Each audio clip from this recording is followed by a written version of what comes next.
Hello and welcome back to another episode of Mind, Money, Soul, and today's episode is the start of a 6-part series that I'm going to do, a little mini series which is called Millionaire Secrets, the 6 habits and tips to becoming wealthy, and this is obviously part 1 because we start at the beginning.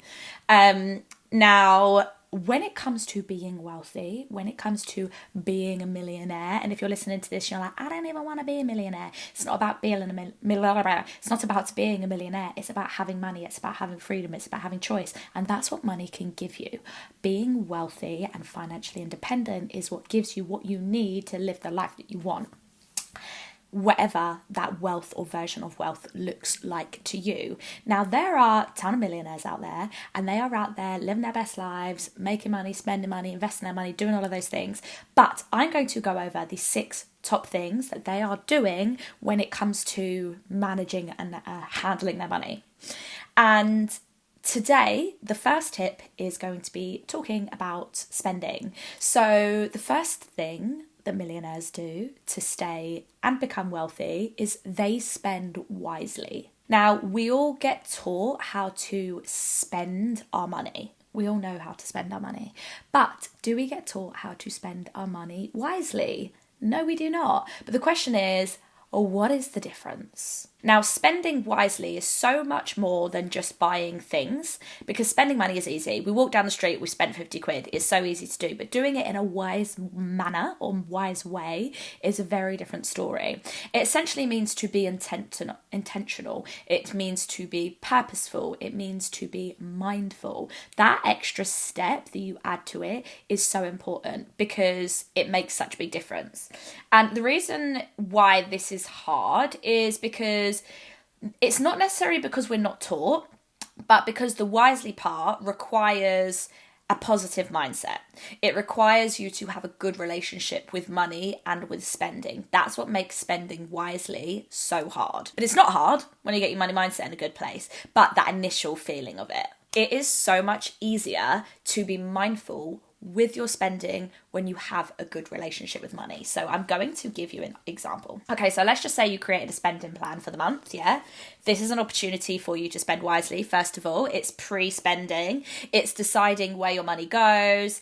It's deciding that where you would like your money to make an impact in your life. So you're basically making sure that you are spending on your future self. You're spending money in alignment with what you actually have to spend. You're not just spending closing your eyes, crossing your fingers and hoping for the best. You're making a plan for that money, and we're relating it to our future self, right? And it's so easy to separate money out for bills and then be like, oh my God, yes, I have all this money left over to spend. Woohoo, living my best life. But making sure that you actually allocate enough spending towards your future self is key. But there's going to sort of be more on that like in the next tips. But in that moment with the pre-spending, with the spending plan, that is your first opportunity to spend wisely. How are you categorizing your money? Where are you allocating it to? What choices are you making at the start of the month or the start of the week about your money? That's the intention part. You're being intentional with where you want your money to go. Now, by not having a budget or not having a spending plan and not having money dates, you are not going to be able to be intentional with this section. And that's when it can all go to shit right off the bat, because you're just like, nah, let's just get paid and see what happens. So that's like the first section of being wise and intentional with your money, is having a spending plan. Rich people have budgets. Yes, there's more in those budgets, but they have money into those budgets. Rich people use spending plans. They know where their money is going. They are tracking their spending. And if you want to be a rich person too, then you have to do the same thing. Yeah, you might be working with a small amount of money right now, but you are making the choices and you are being intentional with where that money is going. That is a choice. That is down to you to focus on, and it's really important that you do it. Now, let me give you an example when it comes to spending wisely and intentionally in the moment. So let's just say it's a random Friday. You've had a really busy day at work. You're feeling a bit stressed. And let's just say in your spending plan, you gave yourself £200 for socialising and eating out. And that's because socialising is a really important value of yours, right? So you're like, like, yeah, this is how much I'm going to spend on that. And let's just say we're near the end of the month, you spent most of that money, you've got like £20 left in that category, and you're like, tonight I'm going to go home, I'm going to run a bath, I'm going to cook myself a meal, I'm going to prep for the weekends. But instead, you're feeling low. You're feeling like you need a little pick-me-up. And instead of thinking about all that joy that your evening plans are going to give you, because we can find joy and gratitude in those present moments and in the little things without having to spend money, you focus on how, do you know what? I think buying a new outfit's going to make me feel better. I'm out this weekend. I would like something to make myself feel nice, and I feel like that's going to give me that right now. You justify it to yourself. You are like, oh, this dress is only 50 quid. It's not that much. I really want to feel good. I want it. I want it. And you convince yourself that you actually need it. Now, what's happening is you're spending from a place of emotion, but you're justifying it with logic. And that's where it can get messy. And the thing is, the joy of spending that money and that new item, it is fleeting. It is going to go. It comes, it goes, and let's just say you put it on your credit card so that you can afford it. Mistake number 2, your brain has convinced you to lean into instant gratification, ignoring your goals in that moment, and spending money that you don't really want to spend or don't really have to spend. Now, caveat to this, over time, as you get more money, that 50 quid here and there won't mean a thing. Millionaires ain't squabbling over £50, but they would be over a £50,000 decision. So you've got to think about what that percentage of your income is. And it's not about never being able to randomly spend £50 on a new outfit. It's about living within your means and growing your money so that you get to that place of financial freedom where you're not then having to think about all the little purchases. That's what's important. And I always remember this girl once was talking about, she saw that Kylie Jenner had this bracelet on and it was like a beautiful bracelet. And she was like, I want it so bad. And she was like, fuck it, I'm going to get it. So she looks it up. This bracelet's about 20 grand. And she was like, oh, damn, that is quite expensive. But she was like justifying herself, like, how can I spend 20 grand on this bracelet? Like, but what she worked out, she was a business owner. At the time, she was making like 60 grand. And she was like, that 20 grand bracelet is a third of my income, 33%. But for Kylie Jenner, who is a billionaire, that is like 0.02% of her income. So, whilst objectively that item is £20,000, what is expensive to you and me is going to be not expensive to other people.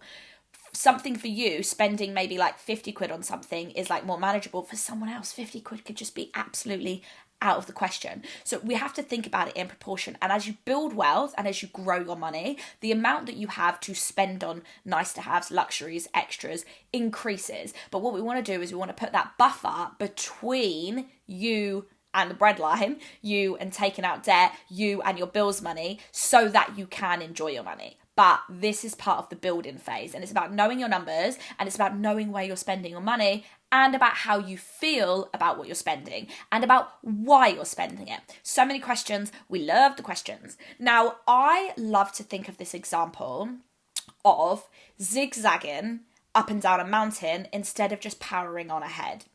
Imagine climbing a mountain. Okay, you want to get to the peak. And let's just say you are a 1/10 of the way up the mountain. You're tired, it's been a tough leg of the journey, and you're like, oh my God, I'm so tired. Like, oh, you see a sign. The sign says 50 yards, lemonade stand this way. And you're like, actually, yeah, I do deserve a little treat. I do deserve a cheeky little lemonade. So you're like, fuck it, this little treat is going to keep me going. You follow the sign, but that lemonade stand is 50 yards back down the mountain. It's not to the side and it's not forwards, it's back down the mountain. So you're going back on yourself. You go, you get your treat, you sip, you have your nice lemonade, and then you're starting at the bottom of the mountain again. So same thing happens over and over again. You get up, you're tired, you see the sign, and this cycle keeps happening over and over again. You may have all the lovely taste of the lemonade in your mouth, but you are no closer to the mountain than you were a couple of hours ago. And if you did get to the top of the mountain, you could literally bathe and swim in a whole pool of lemonade if you wanted to. But it's the delayed gratification of what you're working towards.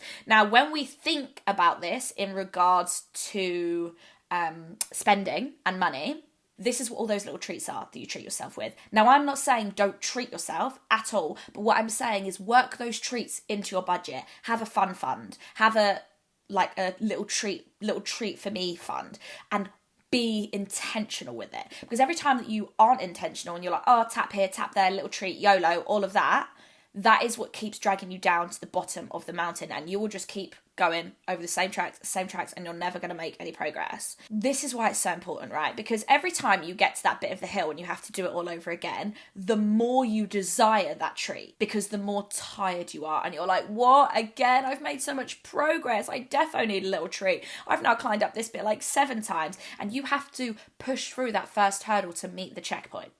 That is the same as spending, okay? You have to keep pushing on, choosing choices with your spending, being intentional to get yourself to the next checkpoint, okay? What's going to happen is, yeah, you're going to feel lethargic, you're going to feel tired, you're going to feel like you need a little treat, but you planned ahead. Hello, what's in your rucksack? You've got yourself a little lemonade sachet, you know, like one of those little gooey things that you pour into your mouth. No, maybe it's not as delicious as the fresh lemonade stall, but that's way back down the hill. And you know, when you get to the top of the hill, you can have all the lemonade in the world. So you've planned, you've been intentional, you have your little treat, you whiz yourself up the way up the hill, and then you're actually making progress. That little treat in your backpack that's keeping you going, that's what you've worked into your budget for this. You see the difference? So what we're saying is, if getting to the top of the mountain is where financial independence and freedom is, and along the way there's all these little checkpoints, and there's also these little lemonade stores that's going to send you back down the hill and undo your progress, you have to find joy in what you're working towards more so than the lemonade treats. So basically, you've got to find excitement, joy, motivation, value, and the financial independence and freedom that you're going to have by being wealthy, by becoming a millionaire, that comes in the future with a bit of sacrifice, with a bit of compromise, with a bit of hard work, and with a bit of planning. And that is why spending wisely is so important. Now, what we do know is that millionaires don't always look like millionaires. Why? Because they are spending modestly. They are not spending all of their money on how they look or how they are perceived. When you look at a millionaire who is rich from assets, savings, investments, property, businesses, etc., there is no true way of identifying that without talking. You've got to get to know them. You've got to find out what's going on in your bank account, what's going on in your investments. When you see someone that looks rich and expensive, what you're seeing is how much they have spent. Not saved, not invested. So the question is, do you want to be rich, or do you just want to look rich? Now, some of those people that you are going to look at that look expensive, for all we know, they have an absolute financial empire, and they are using the extra profits or the dividends or the income that they are making from their investments to afford looking rich, okay? We don't know. But what happens to a lot of people is they get money, they spend it, they designer bags, all the things. I can't even think of like other examples, but you know what I mean? Like fresh garms, loads of jewelry, rolling around in a fucking Rolls Royce, whatever. You're seeing that they've spent all that money. For all you know is they are having to work so hard to keep up these repayments, to keep making money. And they probably could be so stressed. But they're bowling around, they've got their little Dolce & Gabbana sunglasses on, they're hiding their eyes, because if you actually lifted up the glasses, they'd be so fucking stressed. Don't just want to look rich. Make sure that you want to be rich. Focus on what you're becoming, not how you're looking. Okay? That is why spending wisely is so important. So that brings us to the end of episode 1. Part 1 of Millionaire Secrets, 6 habits and tips to keep you wealthy. I am really excited for the remaining 5. So if you enjoyed this episode, please slide into my DMs and let me know, share it, tag me, do all of the things. And thank you so much for tuning in, and I will see you next week.